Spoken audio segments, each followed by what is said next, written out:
Is the Republican spokesman Erol Morkoc to discuss the latest coming out of the United States. He joins us from California. Trump's White House speech today came off strong, early hours of this morning, and courageous. But let me take you back to 2002 when the same Bibi Netanyahu appeared before the American Congress on the intelligence gathering of Saddam Hussein, gathering weapons of mass destruction.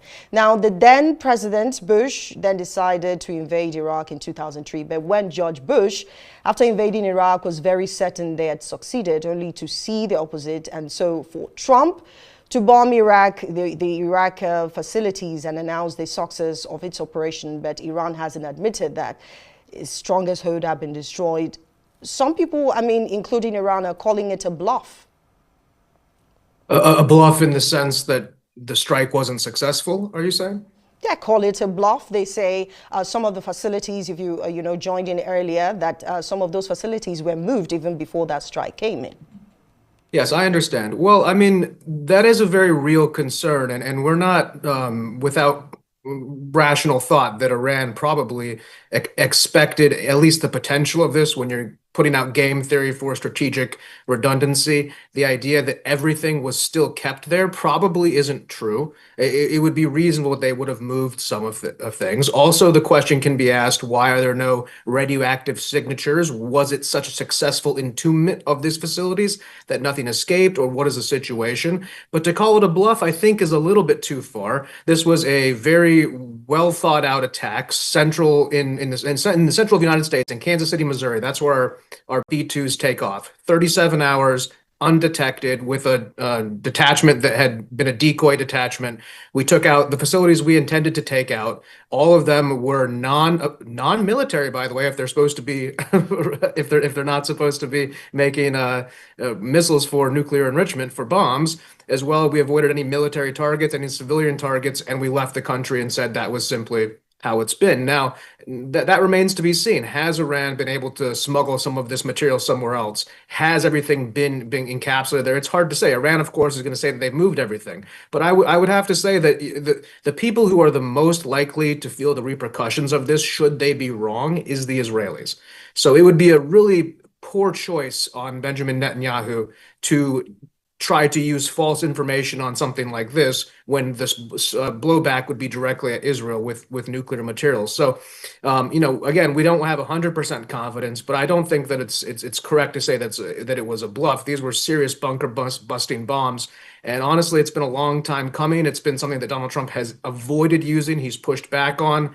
And I think eventually the time has come. Now the question is, how will Iran respond? And if they did actually succeed in moving those materials out of there, will they be using them in some capacity to retaliate or further enrichment? And time will tell right now. Right. Now, I'll take you back to what Trump had, said before his presidency. Trump had, before his presidency, spoken about wars being sponsored by previous administration, calling them stupid wars, and that when he gets the chance, those wars won't happen. What's happening now is more like a direct opposite of what the world is seeing. His words sort of, for some, contradicts what is going on. I think that it takes a little bit of nuance to look at what Donald Trump is saying. I think we have to look back a little bit in history, and we have to look at those wars. We take George Bush and then his son, both ardent American neocons with Dick Cheney and John Bolton, and his son went back to finish the job in Iraq. That ended up being fleecing of the American people. They ended up robbing the American taxpayer and achieving nothing. So these forever failed wars that the American people, especially America First, especially Trump supporters, said they don't want to be part of, that can be separated with surgical strikes. We saw in the first Trump presidency, Qasem Soleimani was taken out by Donald Trump in Iraq, and he was the head Iranian general in the certain respects. And certain things, as far as strikes, Donald Trump has been very hawkish. In terms of boots on the ground, he's been very dovish.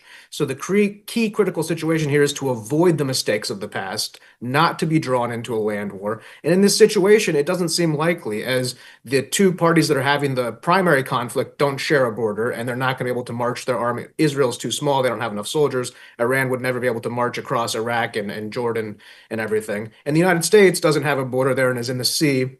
as well. So I think the idea of a land invasion, something that would violate the America First covenant that he made with his voters, the promises he made to people like me, who would feel completely betrayed, by the way, if America was to invade 100,000 soldiers, the Marines are on the ground. I would personally feel betrayed by Donald Trump if he did that. And I think Donald Trump knows that, and most of his supporters are understanding and okay with these kind of strikes against an enemy that we've had for 50 years that has consistently called for destruction of the United States and one of our allies in Israel and doesn't have a good reason for their nuclear enrichment programs. If they did, they would have nuclear submarines, but they don't. So why are you enriching to 60%? Why are you trying to build a space program? You think Iran is going to the moon? No, they're trying to build an intercontinental ballistic missile.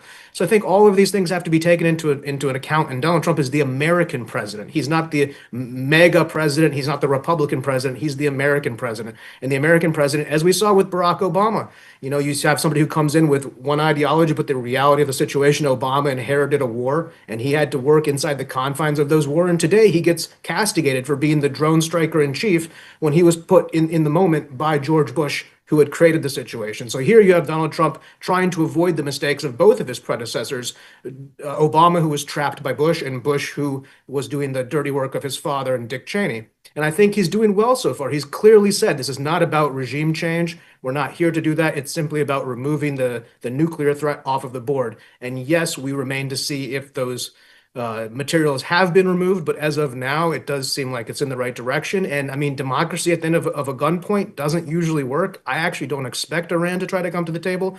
I expect them to try to play this out for 3 years and look for another American administration if they can. All right, I'm trying to get all your thoughts in just a few minutes. So if we can, time constraint now, let's take you on Republicans. Are Republicans apprehensive of Iran since the National Terrorism Advisory System warned of an extremist and violent retaliation? And how concerned are Republicans about the, Prime Minister, that's the UK's Prime Minister, his call for de-escalation? I would say that Americans or Republicans and Americans are concerned certainly at retaliation, whether that might be in the form of terrorism or whether that might be in the form of, attacks on our bases. Regarding the British, though, I don't think the Republicans are too concerned what Keir Starmer's perspective is. I do think that anybody who's calling for de-escalation shouldn't be condemned. And I think a lot of people in the Republican Party do want to have de-escalation. So I think it might be something that you would find more support than pushback. Now, I did draw your attention to the National Terrorism Advisory System warning of an extremist and violence retaliation from Iran. Yes, and we are incredibly concerned about that because those attacks will likely be at soft targets. Already today, we had a terrorist attack that just occurred about 2 hours ago in Michigan at a church that was attacked. Thankfully, the gunman was shot by a member of the church because we have guns in our country, so it's something that happens. But these are the type of attacks that we might be seeing. Also, we might be very concerned about our U.S. service members who are stationed throughout the region. They might be victims of proxy attacks using Iranian-made drones or missiles. As we saw, if you remember, after we killed Soleimani, there were attacks on those bases with rockets that caused percussion-type damages to U.S. soldiers. So we're very concerned about it, and it's something the president needs to be aware of. Now, do you also agree, Erol, that this will put the lives of Americans in the Middle East who have been recruited into the military at risk, especially those in Iran? I mean, at greater risk. If yes, shouldn't the U.S. think of better ways to negotiate? This can take months and months, yes, but I mean, putting the lives of Americans at risk is now they're being evacuated from, Israel. So it's sort of a big issue, don't you think? It is a big issue, and Americans who are in those places oftentimes are with family members who are working on behalf of the U.S. state, and so evacuating family and whatnot is pretty typical. As far as the U.S. service members, they're brave patriots, and they signed up to protect our country. And while they are in harm's way, and we are concerned for them, we do have belief in our army to keep them safe. But it's not something that I minimize or that the American people aren't concerned about. And while diplomacy has been if we go back briefly, Trump said, look, 60 days, either we negotiate or things are going to kick off. Day 61, boom.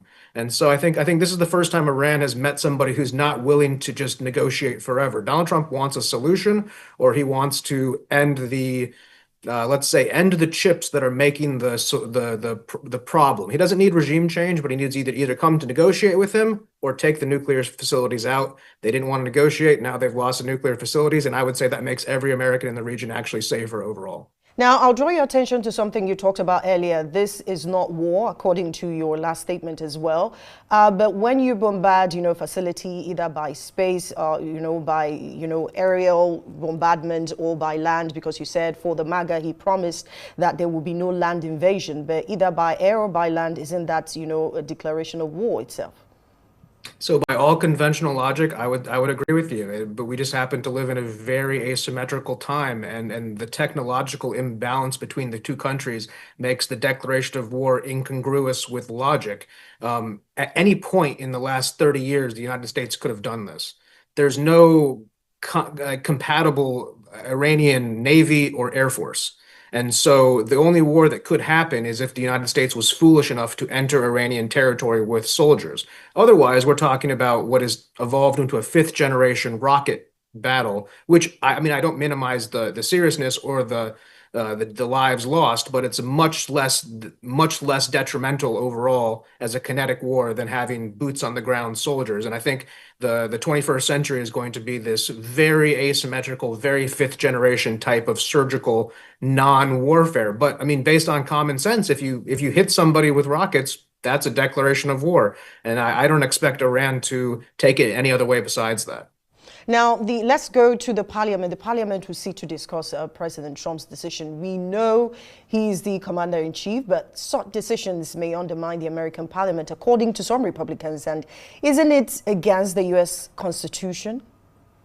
So it's an interesting topic because it's yes and no. The president has the right to do surgical strikes, and the president has the right to take preemptive action as per our laws for up to 90 days. Now, George Bush kind of played fast and loose with that, and that was sort of the precursor to this. As we entered the 21st century, then all of a sudden U.S. presidents started to act a little bit more like this. But the traditional war powers, both the power of the purse, meaning all of the money spent, and the right to actually send people to war does rest with the Congress and the Senate as well. So for Donald Trump to actually have a war, he's going to have to come back to Congress or the Senate and ask for it in terms of strikes, just like we saw with Qasem Soleimani, or as we saw just the other day with the reactors. It is actually in the purview of the executive branch. If they want to go any farther, though, they're going to need the support of Congress, and I do not think they have it yet. Now, I'll take you to this as well. Iran says it will retaliate, and we know wars beget wars. The impact is often felt globally, and I don't know if we've recovered from the 2011, issues, but aren't you worried about that? Plus, Republicans have been speaking up and seem to be torn because, according to them, this is not what they asked for. Yes, this is not what they asked for in great respect in terms of the way the U.S. conducts its foreign policy. But Donald Trump also ran the entire campaign promising that he would make sure that Iran never got the bomb. And he was very hawkish on that one point. And so, while America First Republicans are people who are close to my heart and people who I care about, again, Donald Trump is the American president, not the America First wing of the Republican Party president. And ultimately, he did what he felt was better or best for the security of the country. And you keep in mind, Iran has not just been a bad actor verbally. I mean, we have over 1,000 U.S. servicemen died from IEDs that came from Iran into Iraq. There have been all sorts of proxy wars and things that they've been involved in. So I think that's the main takeaway there. And I think that yes, you want to be cautious that wars beget wars and entanglements, foreign entanglements. That was George Washington's dying wish on his deathbed to not enter European foreign entanglements. Obviously, you can extrapolate that a little bit farther east, and it certainly does have that. But I would also point out that Iran is led by a very radical Twelver clerical elite of Shia Islam that is very incongruous with the rest of the Islamic world. Saudi Arabia has declared Iran the new Nazi party and said their leader is effectively Hitler. That was on record in 2018. Turkey and Iran have never been at any good odds. And in the north of Iran is a separatist Kurdish, Persian Kurdish group who Turkey has had problems with because of PKK terrorism out of there. So Turkey, being the second largest army in NATO, Saudi Arabia being the richest country in the Gulf, and the rest of the region sort of, kind of stepping back because of U.S. leadership, all of a sudden you see Iran very isolated, and it's not exactly sure how they would create a foreign war, or would they just attack a random neighbor like Tajikistan or something to create a war. Otherwise, they can't invade. They don't have a functional air force. They don't have a functional navy, and they're going to be devolving into the terrorist state that they've already actually been, sadly, for the last 50 years. All right, Erol, before I let you go, can we say, or should, the world assume the Republicans have technically plunged the world into World War III? That's not what we're praying. That's not what we're praying for. But do you think the U.S., the Middle East, and the world have learned well from the 2011 horror?